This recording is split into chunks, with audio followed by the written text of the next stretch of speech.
Hoje eu vim caracterizado aqui, não é? Para identificar o nosso campo missionário. E não somente isso, queremos ter também uma experiência transcultural aqui nessa noite. Vai ser algo bem legal. Quero ver se você vai conseguir cantar comigo. Bom, eu vou cantar fora do microfone para não atrapalhar. Dei trabalho para o pessoal do louvor aqui para preparar uma música em espanhol. Assim que quero ver se vocês aprendem pelo menos o refrão para poder cantar junto. Tá legal? Essa é uma música que a gente canta muito lá na nossa congregação, na Espanha. E é uma letra muito bonita, não é difícil de entender, mesmo estando em espanhol. Acredito que não vai ser difícil de cantar também. E é uma letra que fala do poder do Evangelho para salvar. É uma música que fala que a igreja, nós, nascemos para adorar o Senhor. Assim que, muito boa noite e vamos cantar juntos essa música. Primeiro vamos ouvir o ministério. Se vocês puderem me ajudar aqui, porque obrigado ao ministro Tiago, que se esforçou aí, também ao pessoal do louvor, que se esforçou para cantar, para cantar em espanhol, né? E vamos ver como que está isso. E aí, vamos ver se no refrão, na segunda vez, a igreja pode se colocar de pé para ver se a gente consegue cantar junto. Tá legal? Bom, seria no segundo refrão. Vamos lá.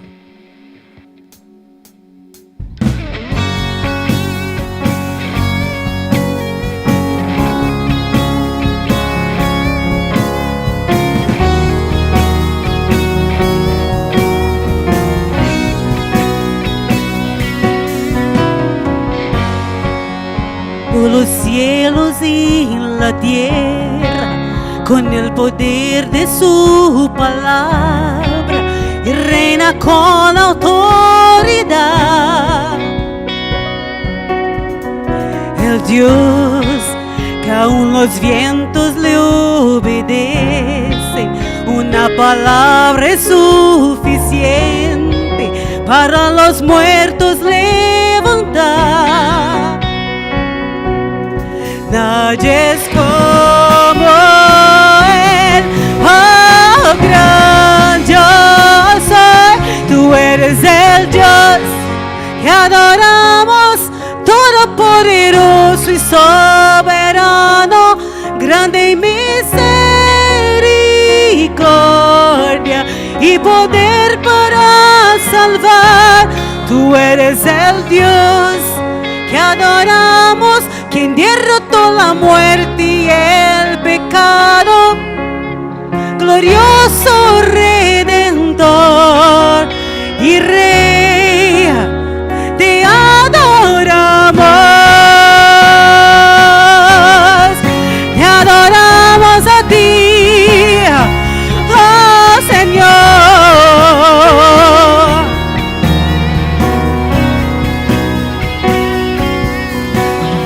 Dios que descendió desde su trono para llevar sobre sus hombros nuestra culpa y transgresión.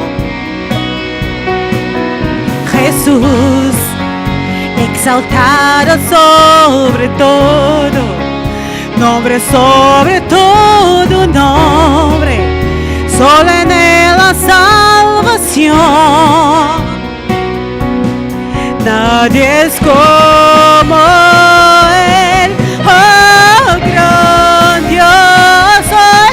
Tú eres el Dios que adoramos, todopoderoso y soberano, grande en misericordia y poder para salvar. Tú eres el Dios que adoramos, quien derrotó la muerte y el pecado, glorioso Redentor y Rey, te adoramos.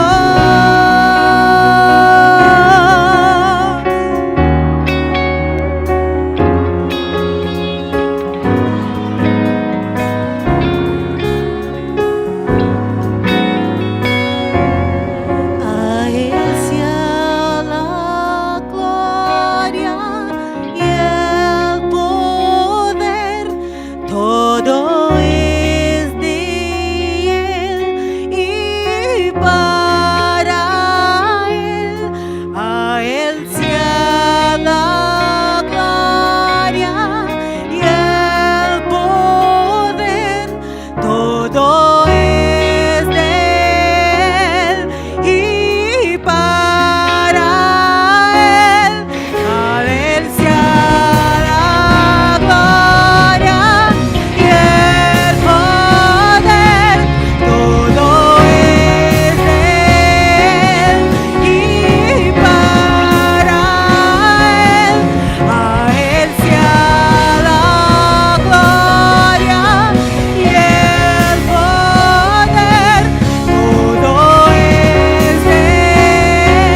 Deus, a Ele toda a glória, toda a honra e todo o louvor, porque só Ele é digno da nossa adoração. A Ele nós adoramos, a Ele é por causa dele que nós nos reunimos aqui para ouvir, para escutar o Evangelho, para adorar a Deus e para glorificar o seu santo nome. Pode se assentar, querido irmão. Muito obrigado, vocês são fera. Muito obrigado mesmo. Assim vocês podem ter uma ideia, um pouquinho, né? Um pouco da ideia daquilo que a gente canta lá do outro lado do oceano, e podem escutar um pouquinho da língua, né? E saber um pouquinho daquilo que a gente canta também ali cada semana. Eu quero compartilhar uma palavra nessa noite, mas antes de abrir o texto, quero fazer uma menção especial à minha avó que está aqui nessa noite. Bom, estão os meus tios aqui, meus pais também, mas queria fazer uma menção especial à minha avó que está aqui. Se coloca de pé, vó, por favor, vó Elza. Minha avó me levou à igreja. Ela foi a primeira a se converter na nossa família. E quando eu tinha 8, 9 anos, ela começou a levar eu e meus irmãos para a igreja, pediu autorização da minha mãe deixou, não era crente, e ela começou a nos levar para a igreja, para os acampamentos, para os retiros espirituais. Final de semana a gente ia para a casa dela e ela levava todo mundo para a igreja. Glória a Deus, porque a partir dela veio toda a família. Eu, meus irmãos, meus pais. Fui batizado com 12 anos e minha avó é para mim e para nós, da nossa família, um exemplo de humildade, de generosidade, de serviço a Deus, de serviço a Cristo, de amor. É um espelho realmente para nós. E eu louvo a Deus pela vida da minha avó. Obrigado, vó.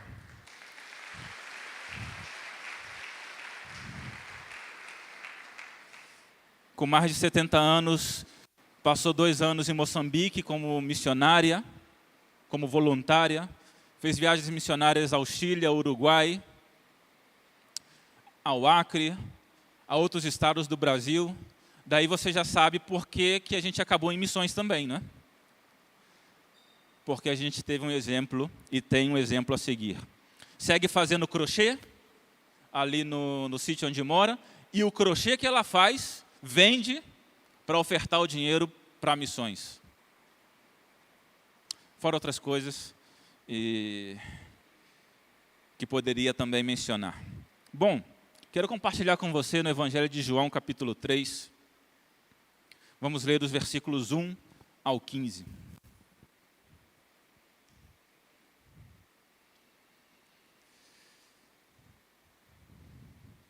De novo, quero agradecer à igreja, os irmãos, pelo apoio, pelas orações que nos sustentam lá onde nós estamos, na Espanha, do outro lado do oceano. Quem quiser saber mais sobre o nosso ministério, vamos mencionar uma experiência ou outra aqui durante o sermão. Quem quiser saber mais sobre o nosso ministério, orar mais especificamente, nos apoiar de alguma outra forma, financeiramente ou como seja, pode nos procurar no final do culto. A gente vai ter um prazer de te dar nosso WhatsApp e vamos ter um contato direto com você, tá bom? Evangelho de João, capítulo 3, versículo 1 ao 15. Diz assim: havia um fariseu chamado Nicodemos, uma autoridade entre os judeus. Ele veio a Jesus à noite e disse: Mestre, sabemos que ensinas da parte de Deus, pois ninguém pode realizar os sinais miraculosos que estás fazendo, se Deus não estiver com ele. Em resposta, Jesus declarou: digo-lhe a verdade, ninguém pode ver o reino de Deus se não nascer de novo. Perguntou Nicodemos: como alguém pode nascer sendo velho? É claro que não pode entrar pela segunda vez no ventre de sua mãe e renascer. Respondeu Jesus: digo-lhe a verdade, ninguém pode entrar no reino de Deus se não nascer da água e do Espírito. O que nasce da carne é carne, mas o que nasce do Espírito é Espírito. Não se surpreenda pelo fato de eu ter dito: é necessário que vocês nasçam de novo. O vento sopra onde quer. Você o escuta, mas não pode dizer de onde vem, nem para onde vai. Assim acontece com todos os que são nascidos do Espírito. Perguntou Nicodemos: Como pode ser isso? Disse Jesus: você é mestre em Israel e não entende essas coisas? Asseguro-lhe que nós falamos do que conhecemos e testemunhamos do que vimos, mas mesmo assim vocês não aceitam o nosso testemunho. Eu lhes falei de coisas terrenas e vocês não creram. Como crerão se lhes falar de coisas celestiais? Ninguém jamais subiu ao céu, a não ser aquele que veio do céu, o Filho do Homem. Da mesma forma como Moisés levantou a serpente no deserto, assim também é necessário que o Filho do Homem seja levantado, para que todo o que nele crer tenha a vida eterna.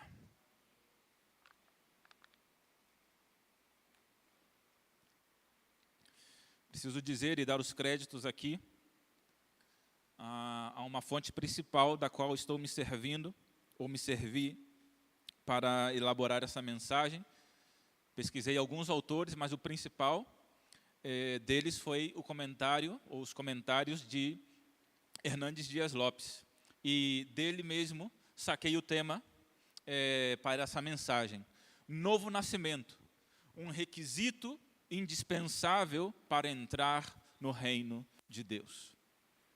Novo nascimento, requisito indispensável para entrar no reino de Deus.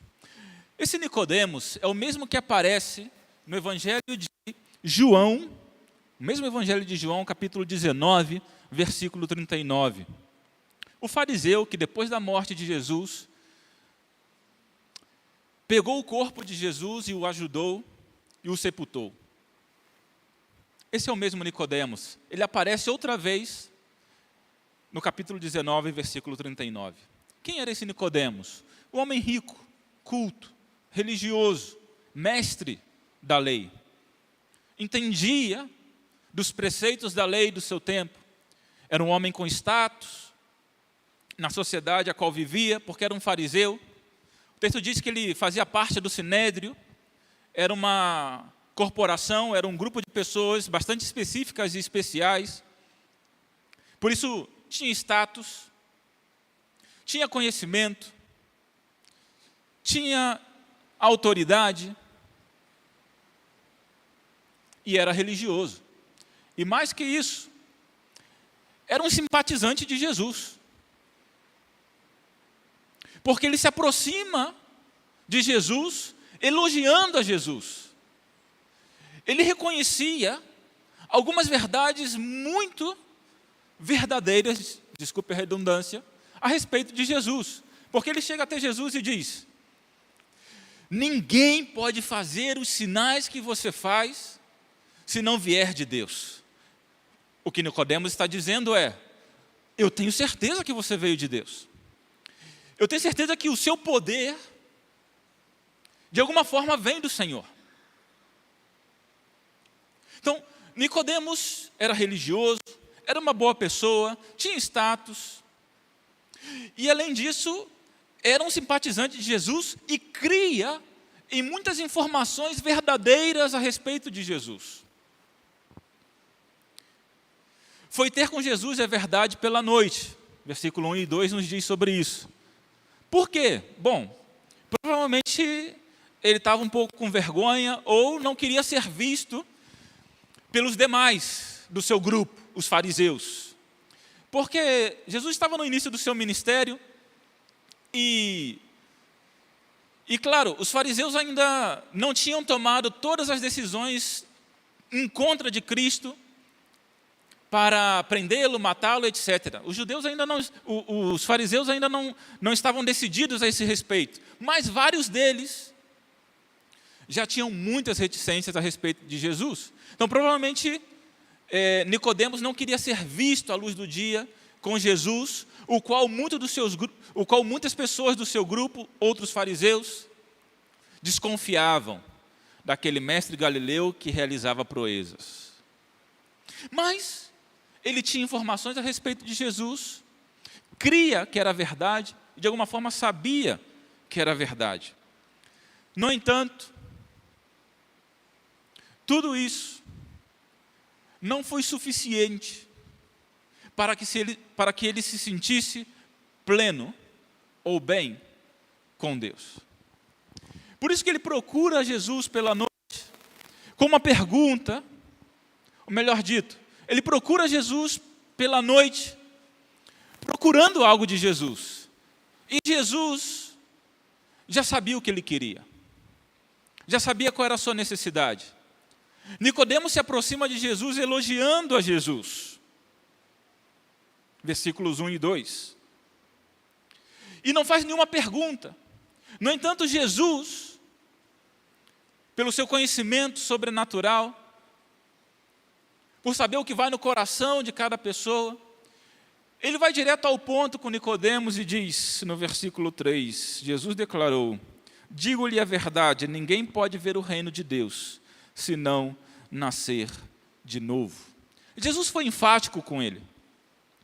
Aquele homem não estava com plenitude no seu coração, não tinha plenitude no seu coração.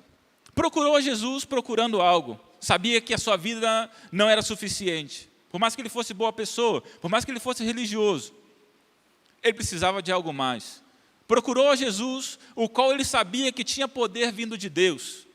Mas Jesus não espera nem ele falar muito, e é direto com ele e enfático. Aquele que não nasce de novo não pode ver o reino de Deus. Versículo 5, Jesus acrescenta: aquele que não nasce da água e do Espírito não pode entrar no reino de Deus. Versículo 7, Jesus conclui: é necessário nascer de novo. Nenhuma pessoa pode entrar no céu sem nascer de novo. Este é um requisito indispensável. Não há forma, não há maneira, não há modo de entrar no céu, de pertencer ao reino de Deus, se não nascer de novo. Isso foi o que disse Jesus. Por isso o tema da nossa mensagem é novo nascimento, requisito indispensável para entrar no céu, ou para entrar no reino de Deus. Ok, então você pode me perguntar, entendi. O que é então o novo nascimento? O que é então nascer de novo? Essa foi a pergunta de Nicodemos. Nicodemos disse: como que é isso, Jesus? Eu vou entrar de novo no ventre da minha mãe e nascer de novo? Como funciona essa coisa de nascer de novo? E Jesus se surpreende e diz para ele: você é mestre em Israel e não sabe essas coisas? Jesus está dizendo: você deveria saber sobre isso. Mas eu vou te explicar um pouco mais. E nossa ideia aqui, nosso objetivo, é explicar um pouco mais sobre o que é isso de nascer de novo. O que significa o novo nascimento? É nascer do alto, de cima, do Espírito. Não é algo que fazemos para Deus. É algo que Deus faz em nós. Por isso que nosso primeiro ponto aqui é: o novo nascimento é uma obra divina. E destacaremos 3 aspectos aí importantes sobre essa questão do fato de um novo nascimento ser uma obra divina. Primeiro, o novo nascimento é produzido pela palavra. De onde você tira isso do texto, pastor? Versículo 5. Jesus respondeu: digo-lhe a verdade, ninguém pode entrar no reino de Deus se não nascer da água e do Espírito. O que tem a ver a palavra com a água? Muitas pessoas confundem esse texto e pensam que Jesus está se referindo ao batismo, quando menciona aqui água. No entanto, a água aqui não se refere ao batismo. No Novo Testamento, nós encontramos muitos significados, ou alguns significados, para a palavra água. Ou seja, o Novo Testamento se utiliza da metáfora da água para explicar algumas realidades. A gente pode ver a questão da água relacionada de fato ao batismo, mas também relacionado à palavra. Efésios capítulo 5, versículo 26, diz que é a água da palavra que nos limpa. Romanos 10, 1 Pedro 1, 23 diz que somos gerados pela semente divina da palavra. E Romanos 10, 17 nos diz que a fé vem pelo ouvir e o ouvir da palavra de Deus. A palavra é que corta, a palavra é que limpa, e a palavra é que produz a regeneração.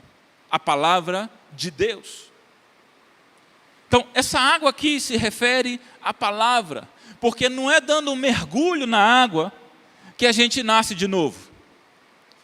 Nós não nascemos de novo quando somos batizados nas águas.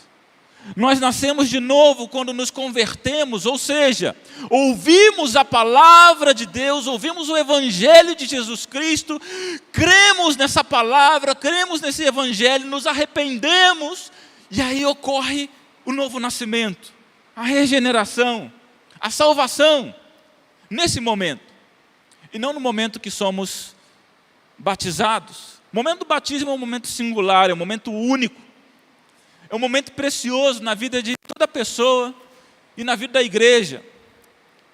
Eu fui batizado com 12 anos de idade, fruto da minha avó. É um momento único. Só que a regeneração não acontece no momento do batismo. O novo nascimento não acontece ali. O batismo é uma consequência, é o cumprimento de um mandamento daquilo que já aconteceu no nosso coração. Então, o novo nascimento é produzido pela palavra. Por isso a importância da pregação e do ensino da palavra de Deus. Por isso em nossas igrejas nós pregamos a palavra. Você não vai vir aqui e não vai ouvir filosofias, psicologias, etc. Tudo isso é muito bom, tudo isso ajuda, todas essas coisas são ótimas. No entanto, aqui na igreja de Deus, nós pregamos a palavra. Lá do outro lado do oceano, na igreja de Deus, nós pregamos a palavra, porque é a palavra que tem poder para salvar todo aquele que crê. Quero compartilhar com você a experiência da Cláudia Patrícia, é uma hondurenha. Nossa congregação ali na Espanha é de maioria espanhola. Nós fomos lá para alcançar espanhóis. Mas na Europa tem muitos imigrantes, o pessoal vai para lá para trabalhar. E na nossa cidade tem muitos hondurenhos. Então, praticamente, nossa congregação aí tem, eu acho que tem uns 20% ou 25% de hondurenhos. Nunca imaginei isso na minha vida, pastorear hondurenhos, mas aconteceu. Tem uma comunidade de hondurenhos muito forte. A Cláudia Patrícia é hondurenha. Das 12 pessoas que nós batizamos, nos 3 anos que estamos ali, 3 foram hondurenhos e 9 espanhóis. Agora não me lembro se 8 espanhóis e 4 hondurenhos, ou 9 espanhóis e 3 hondurenhos, mas é algo assim. A Cláudia é uma delas. Como que foi o batismo da Cláudia? A Cláudia foi batizada em Honduras, numa igreja lá, há muito tempo atrás, uma igreja evangélica de Honduras. Ela foi para a Espanha, começou a trabalhar, começou depois a frequentar a nossa congregação, e aí queria se tornar membro. E o padrão é, todos que querem se tornar membros, vindo de outro país, vindo já batizado, tem que passar pelo curso de discipulado, tem que passar pelo curso de fundamentos. São 4 meses. Começamos o curso com a Cláudia e outras pessoas. E durante o curso fomos ensinando o Evangelho, os fundamentos da fé. E a Cláudia começou a falar comigo. Eu nunca tinha visto isso na minha vida. Eu disse, ótimo. O estudo está dando resultado. A ideia era essa mesma. Eu não sei de onde você vem, eu não sei de onde as pessoas vêm. Então, a gente precisa, antes de aceitar uma pessoa como membro, dar os fundamentos. Uma semana, outra semana, outra semana. Um dia ela vira para mim no estudo e diz assim, pastor, teria problema se eu fosse batizado de novo? Eu disse para ela, tá, vamos conversar mais sobre isso. Por que você quer ser batizada de novo? Ela me disse, pastor, isso que eu estou vendo é tudo novo. E o que eu estou sentindo também é tudo novo.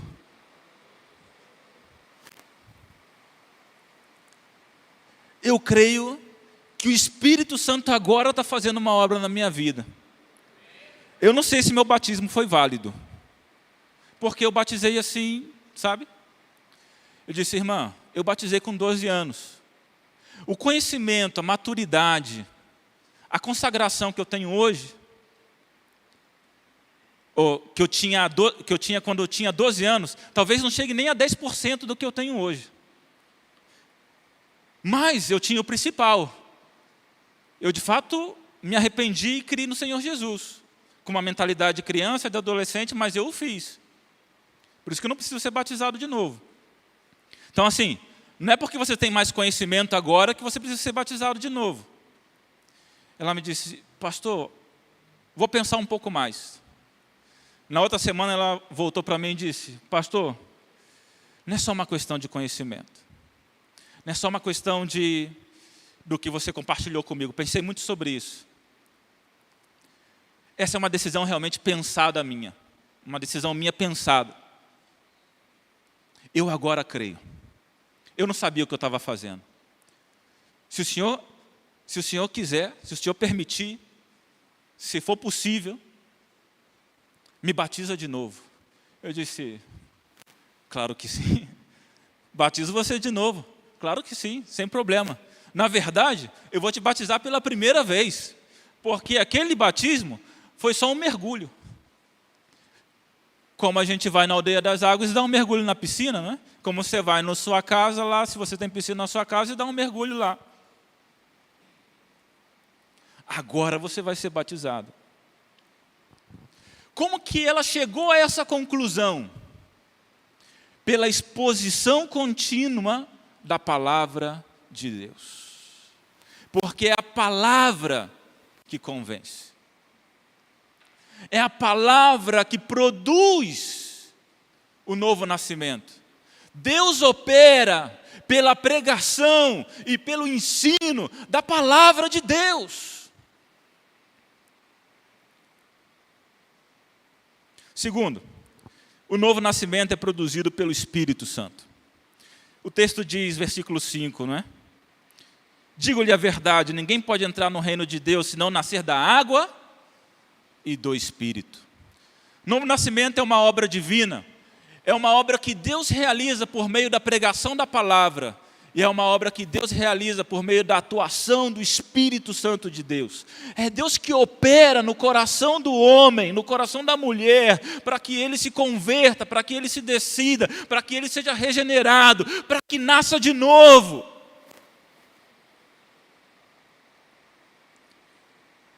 O Espírito Santo é o agente do novo nascimento. Tito capítulo 3, versículo 5 diz, somos salvos pelo lavado regenerador do Espírito Santo. Ele implanta em nós o princípio da vida nova, e então somos criados, formados de novo. Para explicar essa ação do Espírito Santo, Jesus se utiliza de uma metáfora, a metáfora do vento. Verdade?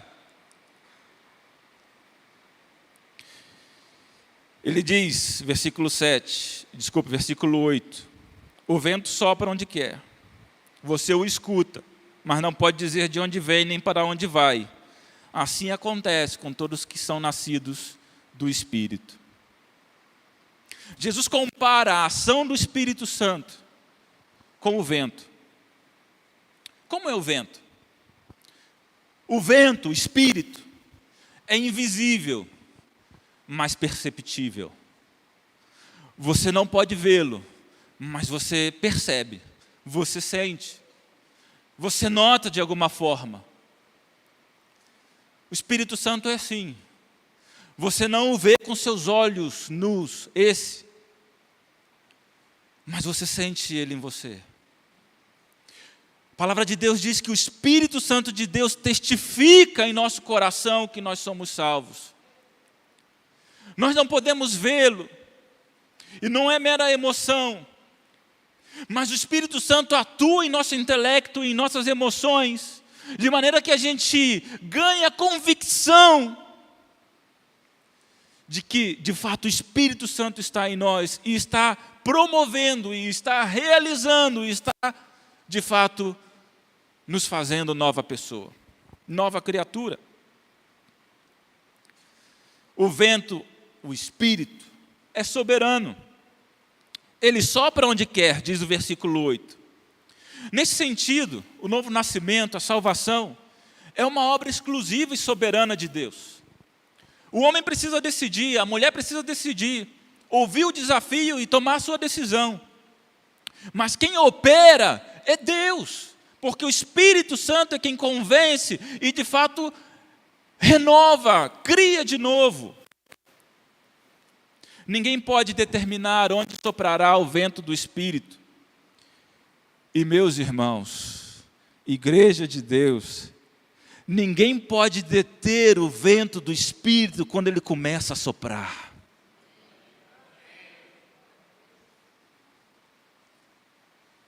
É soberano. O vento Espírito não obedece a critérios humanos, nem pode ser controlado pelo homem. Talvez sopre onde não o faríamos, e deixa de soprar onde nós o faríamos. Realmente é soberano. Trabalha onde e quando quer, ninguém pode domá-lo. Não há forma, não há maneira de encaixotá-lo. Não há forma, não há maneira de dizer onde ele deve atuar e onde ele não deve atuar. Ninguém pode manipulá-lo. É soberano. Obra quando quer, onde quer e sobre quem ele quer. Não é algo que produzimos nós, é algo que Deus realiza por meio do Espírito Santo de Deus. O trabalho da igreja, o trabalho dos cristãos, não é o trabalho que nós realizamos, é o trabalho que o Espírito Santo de Deus realiza por meio de nós. É produção do alto. É produção do alto.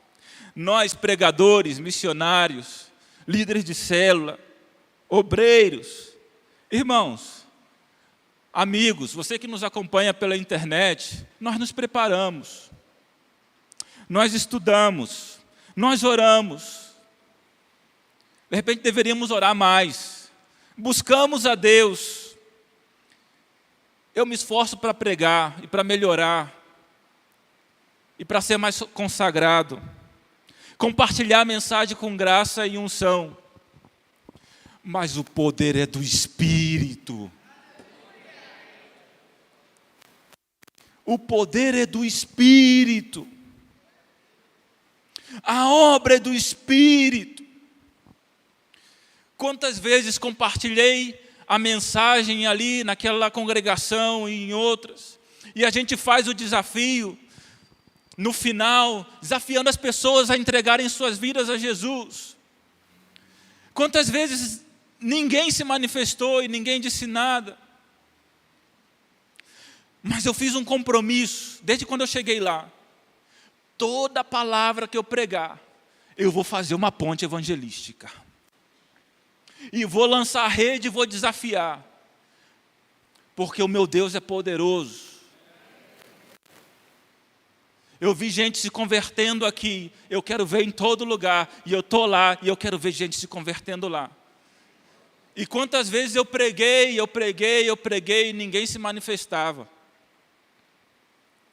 A obra não é minha, a obra é do Espírito Santo. Eu dizia, eu vou continuar, vou perseverar. E alguns irmãos diziam, mas por que o pastor sempre faz esse tipo de desafio? Mesmo quando só tem crente, eu faço, irmão. Mesmo quando aparentemente só tem crente. Sigo fazendo o desafio.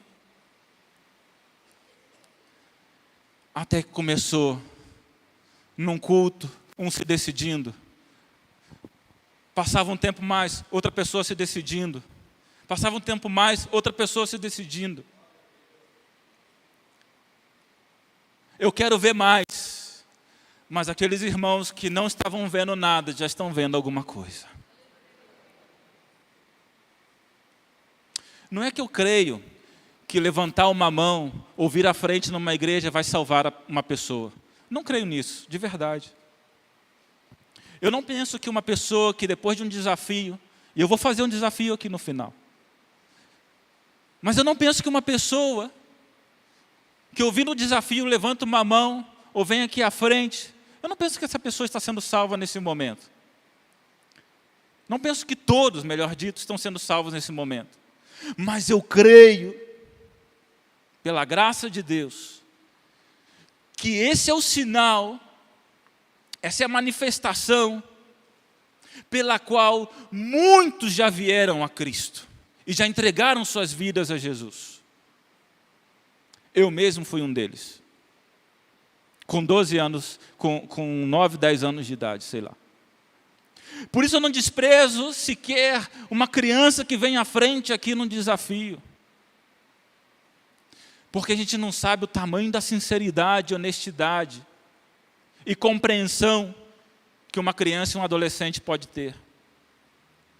E a palavra de Deus diz que as crianças entendem muito bem o Evangelho. Diz o salmista que o verdadeiro louvor sai dos lábios de uma criança. Eu não sei como estão as estatísticas agora, mas alguns anos atrás, a APEC, Associação Pró-Evangelística, uma organização no Brasil, ela dizia que a maioria dos pastores e missionários em atuação naquela época, creio que é uma estatística de uns 7 ou 8 anos atrás, a maioria dos pastores e missionários em atividade no Brasil se convertido no período da infância, aí até os 15 anos. 16.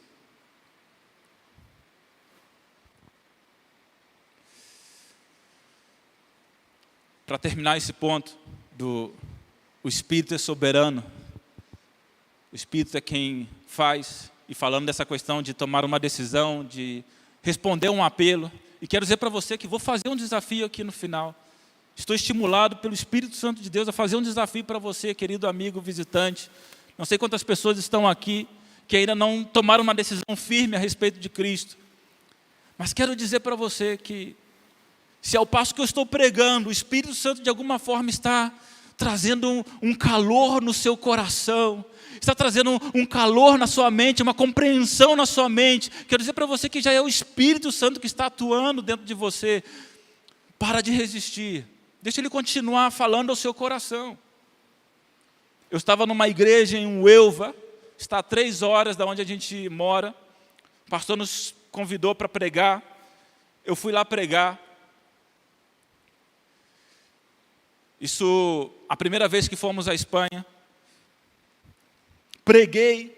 Depois da mensagem, naquela época o meu espanhol era terrível. Hoje já melhorou bastante, graças a Deus. Mas naquela época estava bem no início, era terrível. Mas preguei. Fiz um desafio no final. Irmãos, um jovem levanta a mão e se entrega a Jesus. E eu digo, glória a Deus, que bênção. 4 anos depois, eu volto naquela igreja. Aquele jovem, eu descubro, aquele jovem tinha entrado pela primeira vez naquela igreja. Estava ouvindo a primeira vez falar do Evangelho, um jovem espanhol. Estava envolvido com drogas, com coisa errada. Naquela noite ele se decidiu. O amigo que levou ele, foi com ele para casa, ficaram estudando a Bíblia a noite toda. Eles me contaram isso. Aquele jovem seguiu firme na igreja e estava liderando uma célula a última vez que eu vi ele. Poder sobrenatural do Espírito Santo de Deus. Porque esse pastor, esse pregador, é muito falho. Está aqui minha família e sabe como eu sou. Mais sobre o Espírito. O vento, o Espírito, é livre.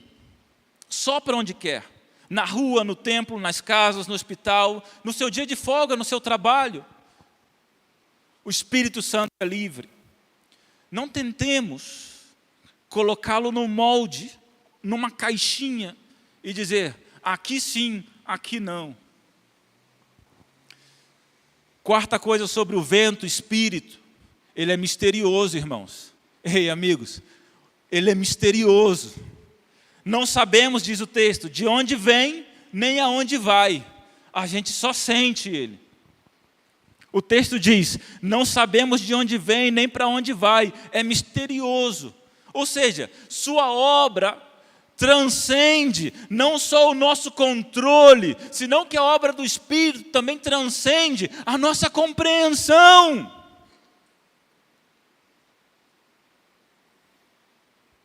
Não podemos explicar como um indivíduo morto em seus delitos e pecados. De repente o Espírito Santo entra com poder no seu coração e na sua vida, e aquela pessoa que era um miserável, ele ganha nova vida, e ele é nova pessoa. A gente não pode compreender como um sujeito tímido, como um sujeito sem capacidade. De repente Deus levanta ele para pregar o Evangelho. É porque a obra é do Espírito Santo de Deus. Ele é misterioso. De novo eu digo, ninguém pode determinar, guarda isso, ninguém pode determinar onde, quando e como soprará o vento do Espírito Santo de Deus.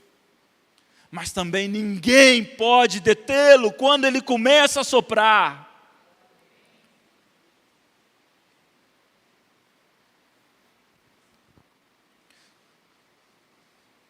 O Espírito Santo é também como uma onda, sabe? Uma onda. Isso já não é uma metáfora bíblica, é uma metáfora que eu cheguei à conclusão. É como uma onda. Nós não a produzimos, mas quando a vemos, nos preparamos para entrar nela e então surfá-la. Querido amigo, querido irmão, sai da areia e entra na onda do Espírito. Terceiro, o novo nascimento é produzido a partir do sacrifício vicário de Cristo. Versículos 14 a 16 diz, da mesma forma como Moisés levantou a serpente no deserto, assim também é necessário que o Filho do Homem seja levantado, para que todo o que nele crer tenha a vida eterna. Assim como Moisés levantou a serpente no deserto, está falando de uma experiência do Antigo Testamento, quando houve uma grande praga entre o povo de Israel, e Moisés, que estava liderando o povo de Israel naquela ocasião, orou a Deus, e Deus disse para Moisés, levanta uma serpente de bronze no meio do deserto, e diz para todo mundo que aqueles que têm a praga e olharem para a serpente vão ser curados dessa praga. E assim foi. Todos que olharam para aquela serpente de bronze foram curados daquela praga. Jesus está dizendo aqui que da mesma forma que aquelas pessoas que tinham uma praga no deserto e olharam para a serpente e foram curados, importa que ele mesmo, Jesus, fosse levantado no madeiro, para que todo aquele que nele cresce, recebesse vida eterna, recebesse nova vida, recebesse salvação, recebesse restauração, recebesse a cura, o perdão dos seus pecados, a cura das suas pragas. Jesus foi levantado no madeiro e hoje, todo aquele que olhar para Jesus e crer nele, receberá a vida eterna.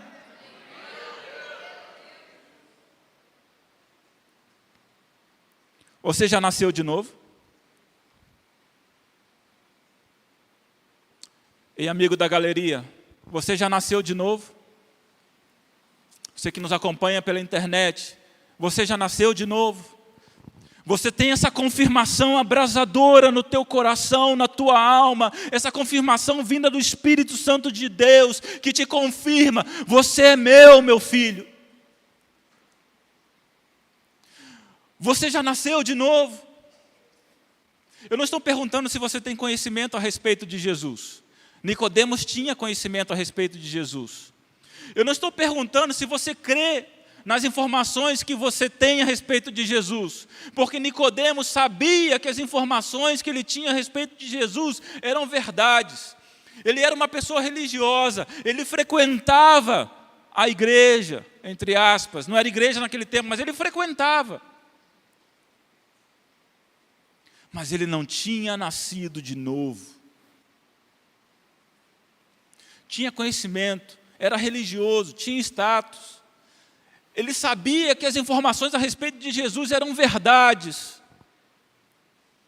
Mas faltava. E de repente eu estou falando para você aqui agora, da parte de Deus, e você está fazendo a sua própria reflexão, e você está pensando, uau, falta algo em mim. Deixa eu te dizer que de repente o que falta é esse nascer de novo, essa obra do Espírito Santo de Deus, que restaura, que renova e que cria de novo. A palavra de Deus está sendo pregada, o Espírito Santo pode atuar agora na sua vida. Eu não posso produzir isso, nenhum homem pode produzir isso, mas eu oro em nome de Jesus para que você não resista e se deixe levar pela onda do Espírito Santo de Deus.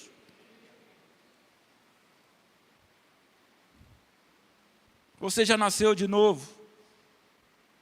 Querido amigo, se você sente que o Espírito Santo de Deus sopra sobre você agora, se abra e deixa Ele entrar em você e deixa Ele realizar a obra no nome de Jesus. Nós vamos adorar a Deus com uma canção agora. Eu quero orar por você, quero orar por todos nós, pedindo a Deus que esse calor abrasador do Espírito Santo de Deus ganhe o coração da igreja, ganhe o coração de cada um de nós, mas sobretudo, se você está aqui nessa noite e ainda não tem essa confirmação no teu coração, na tua alma, de repente você está frequentando a igreja, já veio alguns domingos, de repente você veio hoje para ver, não sei, de repente você parou aqui hoje, ou você está vindo com o seu pai, com a sua mãe, com um familiar, não sei, você chegou aqui, a palavra de Deus foi exposta, o novo nascimento vem pela palavra, o Espírito Santo de Deus está aqui, Ele está obrando, Ele está trabalhando, Ele está soprando.